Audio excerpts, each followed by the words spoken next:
All right, let's talk about something that is, no joke, one of the most important things you need to nail for university. We're talking about patchwriting. Now, I know it sounds a little weird, but stick with me, because getting this right could literally save your grade and maybe even save you from some serious academic trouble. Let's dive in. So let me ask you this straight up. You're writing a paper, you find a great source, and you want to use one of its ideas. What do? You probably read it, switch out a few words for synonyms, maybe reorder a clause, and then pop a citation at the end. You're good to go, right? That's paraphrasing, isn't it? Well, here's the thing. That method, the one so many students use, it could actually be a massive mistake. We're talking about something that universities take incredibly seriously, often putting it in the same category as straight-up plagiarism. Yeah, it's this hidden trap that's just waiting for you, and today, we're going to make sure you can see it and step right around it. Okay, so let's get into this. A common, costly mistake. And what makes this so dangerous is that tons of students do this. They have the best intentions, they think they're doing everything right, but they're just unaware. They're missing one tiny but crucial piece of the puzzle. And that missing piece has a name: patchwriting. You see, a lot of students honestly believe they're paraphrasing correctly, but what's really happening is they're patching things together. It's like they're making a quilt out of someone else's fabric scraps instead of creating their own unique design. The difference is subtle, but believe me, it is everything. So, let's get a crystal clear definition. What is patchwriting exactly? Let's break it down so you know precisely what to avoid. Okay, here it is in a nutshell. Patchwriting is when you take the original sentence, keep its skeleton, its basic structure, and then just swap out a few words here and there. You know, using a thesaurus to find a synonym, or maybe copying a cool-sounding phrase. What this really tells your professor is that you haven't stepped back from the source. You haven't really absorbed the idea enough to explain it in your own words, from your own brain. But wait a minute, you might be thinking, why is this such a huge deal? I put a citation in, I gave credit. And that's a fair question. But here's the key. Academic integrity isn't just about saying where the idea came from. It's also about proving that you understand it by explaining it in your language. With patchwriting, the sentence structure and a lot of the words, they still belong to the original author, not you. And trust me, the consequences can be pretty serious. This isn't just a slap on the wrist. We're talking about failing the assignment, getting an official academic warning on your record, or even worse. The most important thing to get here is that to a university, there's often no difference between this and someone who deliberately tried to cheat. It all gets flagged as plagiarism. All right, so how do you protect yourself? The number one way is to really know the difference.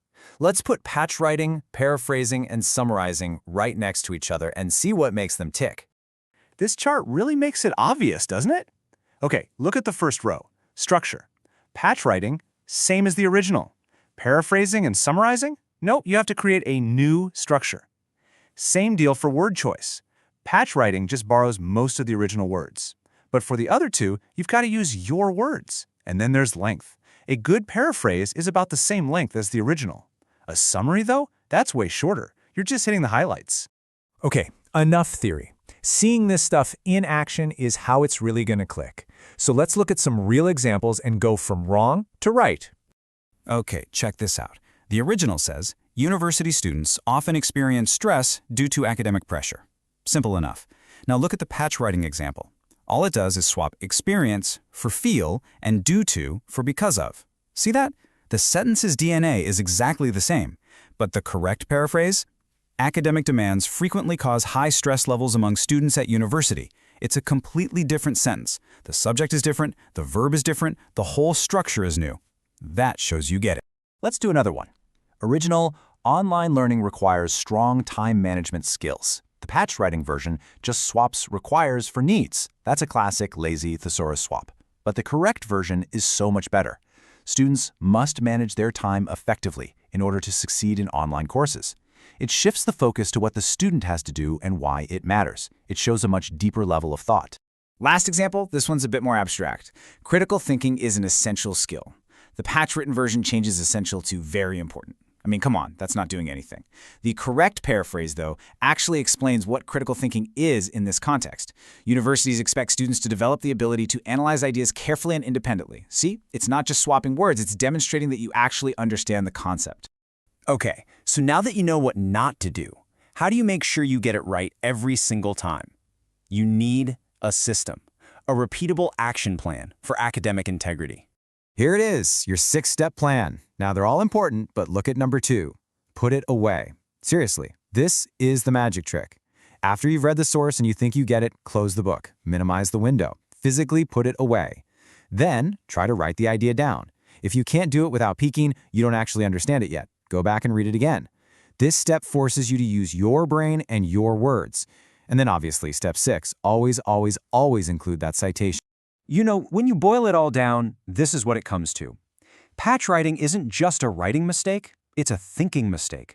It's a symptom that shows you're just skimming the surface. You haven't really wrestled with the idea and made it your own. When you learn to paraphrase correctly, you're not just avoiding trouble, you're proving that real learning has actually happened. And that brings us to the bottom line. The one thing you absolutely have to remember.